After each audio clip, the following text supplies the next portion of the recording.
Hi hello வணக்கம் மக்களே. இன்றைக்கி நம்ம ரிவ்யூ அண்ட் சேனலில் விஸ்வநாதன் அண்ட் சன்ஸ் படத்தோட ரிவ்யூ தான் பார்க்க போகிறோம். படத்தோட ரிவ்யூ பார்க்க முன்னாடி ஆஸ் யூஷுவல் படத்தோட ஒன்லைன் ஸ்டோரி மட்டும் லைட்டாக டீஸ் பண்ணிடுறேன். இந்த படத்தில் நம்ம ஹீரோ சூர்யா சார் வந்துட்டு ஒரு கன் ஷூட்டர் கோல்டு மெடலிஸ்ட்டாக வந்து இருக்கார். அவர் வந்துட்டு ஒரு கம்பெனியை வந்துட்டு ரன் பண்ணிட்டு இருக்காரு. ஒரு பிரம்மாண்டமான வாழ்க்கையை வாழ்ந்துட்டு இருக்காரு அப்படின்னு சொல்லலாம். அவருக்கு ஒரு அம்மா இருக்காங்க. அவங்க தான் வந்துட்டு நம்ம ராதிகா மேம். ராதிகா மேமுக்கு வந்துட்டு ஒரு ஆசை, இந்த மாதிரி வந்துட்டு நம்ம சூர்யா சார் வந்துட்டு ஒரு நல்ல ஃபேமிலி ரன் பண்ணிவிட்டு குழந்தையோட வந்துட்டு நல்லா இருக்கணும் அப்படின்ற மாதிரி ஒரு ஆசையோடு இருக்காங்க. அவங்களோட ஆசையை வந்து நிறைவேற்றுற மாதிரி சூர்யா சார் வந்துட்டு ஒரு வருஷம் வந்துட்டு ஃபாரின் போயிட்டு வராரு. அந்த கேப்பில் வந்துட்டு ஒரு குழந்தையே வந்துட்டு பெற்றுட்டு வந்துடுறாரு. அந்த குழந்தை யாருதுன்னு தெரியாமல் அவங்க ராதிகா அம்மா வந்துட்டு டவுட்டோடே இருக்காங்க. அந்த குழந்தை யாருது, எதுக்காக வந்து இந்த குழந்தைய வந்து தூக்கிட்டு வந்தார், இந்த குழந்தைக்கும் இன்னொரு பொண்ணுக்கும் வந்துட்டு சம்மந்தம் இருக்கும், அந்த பொண்ணு யார், மமிதாவோட ரோல் என்ன அப்படின்றது தான் இந்த படத்தோட மீதி கதை அப்படின்னு சொல்லலாம். ஸோ ஃபர்ஸ்ட் ஆஃப் ஆல் இந்த படத்தில் வந்து போஸ் பாசிட்டிவ் நெகட்டிவ் ரெண்டுமே இருக்குது. நான் ஃபர்ஸ்ட் ஆஃப் ஆல் வந்து பாசிட்டிவ்லேருந்தே போயிடுறேன். ஃபஸ்ட்டு பாசிட்டிவ் அப்படின்னு பார்த்தீங்கன்னா நம்ம த ஒன் சூர்யா தான் சொல்லி ஆகணும். இந்த படத்தில் வந்துட்டு ஒரு கருப்பு அப்படின்ற ஒரு பிளாக் பஸ்டர் கொடுத்துட்டு இந்த படத்தில் வந்துட்டு அதுக்கு கான்ட்ராஸ்ட்டாக வந்துட்டு ஒரு கேரக்டரில் இந்த படத்தில் நடிச்சிருக்காரு. குழந்தை கூடயே வந்துட்டு ஒரு கேரக்டர், அதுலேயும் வந்துட்டு கொஞ்சம் வெறப்பாக இருக்கிற ஒரு கம்பெனி, ஒரு ரன் பண்ணுற ஒரு பிஸ்னஸ் மேன் எப்படி இருப்பாரோ அந்த மாதிரி வந்துட்டு ஒரு கேரக்டர் வந்து நம்ம சூர்யா சார் வந்து புல் ஆஃப் பண்ணியிருக்காரு. அதே சமயத்தில் மமிதா கிட்டேருந்து நிறைய கலாய்களும் வாங்குவார், அதே மாதிரி கலாய்ச்சியும் விடுவார். அதனால் வந்துட்டு ஒரு டிப்பிக்கலான வந்து ஒரு பிஸ்னஸ் மேனான ஒரு ரோல் வந்து நம்ம சூர்யா சார் பண்ணியிருக்காரு. ஒரு டிஃப்ரெண்ட் அட்டையரில் வந்து நம்ம சூர்யா சார் பார்க்கலாம். எமோஷ்னலான சீன்ஸாக இருக்கட்டும், டான்ஸ் ஆடுற சீன்ஸாக இருக்கட்டும், அங்கங்கே க்யூட்டான ரியாக்ஷன் கொடுக்கறதா இருக்கட்டும், சிரிக்கிறதா இருக்கட்டும், ராதிகா அம்மாட்ட திட்டு வாங்குறதா இருக்கட்டும்ன்ற மாதிரி அவுட் அண்ட் அவுட் வந்துட்டு இந்த படத்தில் வந்துட்டு கேரக்டராக வந்துட்டு செம்மையாக பண்ணியிருக்காரு. அவர் எங்கெல்லாம் வராரோ அதெல்லாம் வந்துட்டு அந்த சீன்ஸ் எல்லாமே வந்துட்டு சாமிங்காக இருக்குது, பாசிட்டிவாகவும் இருக்குது. ஸோ சூர்யா சார் வந்துட்டு ஒரு மிகப்பெரிய பாசிட்டிவ் அப்படின்னு பார்த்தீங்கன்னா, அதே மாதிரி சூர்யா பாசிட்டிவ்னா அதுக்கு அப்படியே செகண்ட் பாசிட்டிவ் அப்படின்னு பார்த்தீங்கன்னா நம்ம மமிதா தான். சூர்யா வந்து சாமிங்காக இருக்கார், ஆனால் மமிதா வந்து ரொம்பவே வந்து எனர்ஜியாக இருக்காங்க. ஒரு சின்ன சின்ன கேரக்டராக இருக்கிற எல்லாத்தையும் வந்துட்டு நோண்டுற ஒரு கேரக்டராக வந்து நம்ம மமிதா பஜி தான் இருக்குது அப்படின்னு சொல்லலாம். ரியாக்ஷன்ஸ் எல்லாம் டப்புன்னு தராங்க, எல்லாமே நேச்சுரலாக தராங்க. அப்படியே வந்துட்டு ஒரு மாதிரி ஓவர் ஆக்டிங்காக இல்லாமல் ஒரு மாதிரி டக்குன்னு அடிச்சுட்டு போயிட்டு தள்ளிட்டே இருக்கிறாங்க. காமிக்கலாக இருக்கட்டும் சரி, சூர்யா சாரை வந்து கலாய்க்கிறது வந்துட்டு ரொம்பவே வந்து நேச்சுரலாக இருக்குது. அதனால் வந்து மமிதா பஜியோட கேரக்டர் வந்துட்டு இந்த கேரக்டர் வந்து மமிதாவை தவிர வேறு யாருமே பண்ண முடியாத அளவுக்கு வந்துட்டு மமிதா வந்துட்டு சூப்பராக பண்ணியிருக்காங்க. இன்னொரு பாசிட்டிவ் அப்படின்னு பார்த்தீங்கன்னா, இந்த படத்தில் வந்துட்டு இன்னொரு தூண் அப்படின்னே சொல்லலாம். அது வந்துட்டு நம்ம ராதிகா மேம் தான். ஃபர்ஸ்ட் ஆஃப் ஃபுல்லாகவே வந்து அந்த ராதிகாவும் மமிதாவும் இருக்கிற போர்ஷன்ஸ் எல்லாமே வந்துட்டு செம்ம ஃபன்னாக இருக்குது. அதுக்கப்புறம் ராதிகா, சூர்யா, அதுக்கப்புறம் மமிதா பைஜு இருக்கிற அந்த போர்ஷன்ஸ் எல்லாமே வந்துட்டு செம்ம காமெடியாக இருக்குது. ஸோ இவங்க 3 பேரும் வந்துட்டு இந்த படத்தில் வந்து ஃபர்ஸ்ட் ஆஃப் வந்து பயங்கரமாக ஹோல்ட் பண்ணுறாங்க அப்படின்னு சொல்லலாம். ராதிகா இருக்கிற சீன்ஸ் எல்லாமே வந்துட்டு செம்ம ஃபன்னாக ஜாலியாக இருக்குது.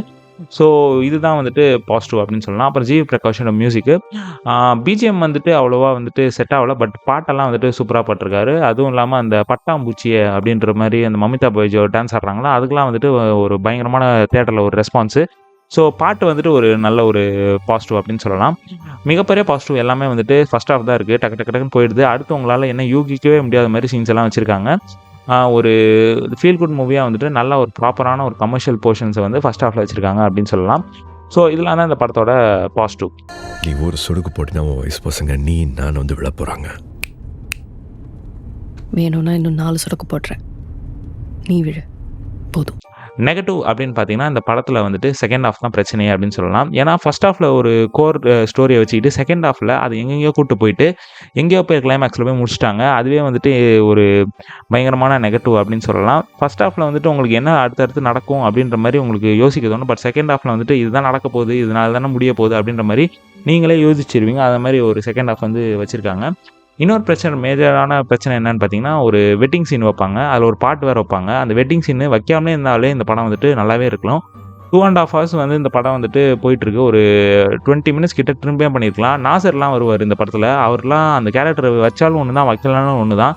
ஏதோ வந்துட்டு ஃபில் பண்ணுற மாதிரி வந்து வச்சுருக்காங்க. அதுவும் இல்லாமல் வந்துட்டு நிறைய வந்துட்டு கொஞ்சம் எமோஷனல் சீன்ஸ் வந்து அந்த வெட்டிங் சீன்ஸில் வைக்கிற மாதிரியும், சில கேரக்டர்லாம் வந்துட்டு தெலுங்கு ஆக்ட்ரஸ் எல்லாம் வந்து கூட்டு வந்திருக்காங்க. அந்த ஆக்ட்ரஸ் எல்லாம் வந்துட்டு நடிக்க வைக்காமலே இருந்திருக்கலாம், வேறு யாராவது வந்து சூஸ் பண்ணியிருக்கலாம். ஸோ செகண்ட் ஹாஃபில் இருக்கிற வந்து ஒரு மேஜரான நெகட்டிவ். கிளைமேக்ஸை வந்துட்டு ஏதோ ஒன்று போய் முடிக்கணும் அப்படின்ற மாதிரி போய் முடித்த மாதிரி இருக்குது. ப்ரீ கிளைமேக்ஸ் போர்ஷன்ஸ்லாம் வந்து உங்களுக்கு சலிப்புத்தன்மை வந்து உண்டாக்கிடும். ரொம்பவே வந்து ஒரு ஸ்லோவான ஒரு எமோஷ்னலான சீன்ஸ் இருக்குது. அதுக்கு முன்னாடி சூர்யா சார் வந்து ஒரு எமோஷ்னலான சீன்ஸ் வந்து நடிச்சிருப்பார். ஒரு ஃபோன் எடுத்து இன்னொரு ஃபோன் கால் பண்ணி ஒரு மாதிரி ஒரு எமோஷ்னலாக பயங்கரமாக வந்து அழுது ஒரு மாதிரி சீன் நடிச்சிருப்பார். அது ரொம்பவே வந்து டச்சிங்கான சீனாக இருக்கும். ஸோ செகண்ட் ஹாஃபில் வந்து அந்த எமோஷனல் சீன்ஸ் அங்கங்கே வந்து காமெடி வந்து ஒர்க் அவுட் ஆயிருக்கும். ஆனால் அந்த ப்ரீ கிளைமேக்ஸ் கிட்ட போகும்போது கொஞ்சம் வந்துட்டு ஒரு சலிப்புத்தன்மை உண்டாக்கி உங்கள் பொறுமையை வந்து ரொம்பவே சோதிக்கும் அப்படின்னு சொல்லலாம். ஸோ இந்த படம் வந்துட்டு யாருக்கெல்லாம் பிடிக்கும் மேஜராக அப்படின்னு பார்த்தீங்கன்னா ஃபேமிலி ஆடியன்ஸு, அப்புறம் வந்துட்டு ஜென்ரல் ஆடியன்ஸ் ஒரு படமாக பார்த்தா வந்து பிடிக்கும். இந்த மாதிரி வந்துட்டு எங்கள் ஆள் எவ்வளோ அடிச்சிருக்காரு கலெக்ஷனு, இந்த மாதிரி அடிச்சிருக்காரு கலெக்ஷனு, அதெல்லாம் வந்துட்டு நீங்கள் வந்து யோசிச்சுட்டு அந்த மாதிரி படம் பார்த்தீங்கன்னா உங்களுக்கு வந்துட்டு படத்தை வந்து உங்களால் ஒழுங்காக பார்க்க முடியாது. உங்களுக்கு எதுவுமே இல்லாமல் ஒரு எம்ப்டி மைண்டடாக போய் பார்த்துட்டு ஒரு ஃபீல் குட் மூவி, ஒரு குடும்ப படமாக போய் பார்க்கணும் அப்படின்னா கண்டிப்பாக போய் பாருங்கள். உங்களுக்கு கண்டிப்பாக என்டர்டெயின்மெண்ட் ஆகும். ரொம்பவே வந்துட்டு இந்த சூர்யாக்காக வந்துட்டு சொல்கிறான் அப்படின்ற மாதிரிலாம் நினைக்காதீங்க. ஒரு நல்ல ஒரு ஃபேமிலி ஆடியன்ஸு இன்றைக்கி நான் தேட்டரில் போனால் கூட குழந்தைங்க எல்லாம் வந்துட்டு ஃபேமிலியாக வந்துட்டு எல்லோரும் வந்து படத்தை என்ஜாய் பண்ணாங்க. கண்டிப்பாக வந்துட்டு இந்த படம் வந்துட்டு உங்களுக்கு பிடிக்கும். ஸோ இந்த படத்துக்கு நான் கொடுக்குற ரேட்டிங்ஸ் வந்து 5க்கு ஒரு 3.5 ஸ்டார்ஸ் தருவேன். ஃபர்ஸ்ட் ஹாஃப் வந்து உங்களுக்கு போகிறதே தெரியாது. செகண்ட் ஹாஃப் வந்துட்டு உங்களுக்கு வந்துட்டு கொஞ்சம் உங்களோட சலிப்புத்தன்மையை அதுவும் இல்லாமல் உங்கள் பொறுமையை சோதிக்கும். ஃபைட் சீன்ஸ் 2 இருக்குது. ஃபர்ஸ்ட் ஹாஃபில் இருக்கிற ஃபைட் சீன் பயங்கரமாக இருக்குது. செகண்ட் ஹாஃபில் வந்து வச்சாலும் ஒன்று தான், வைக்கலனாலும் ஒன்று தான். அந்த ஃபைட் சீன் எதுக்கு வச்சானே தெரியாது. ஸோ இதெல்லாம் தான் இந்த படத்தோட பாசிட்டிவ் நெகட்டிவ். கண்டிப்பாக அந்த படத்தை வந்து ஒன் டைம் வாட்சபிள் அப்படின்னு சொல்லலாம். ஸோ இன்னொரு வேலை சந்திக்கிறதுக்கு கைஸ் வரட்டா.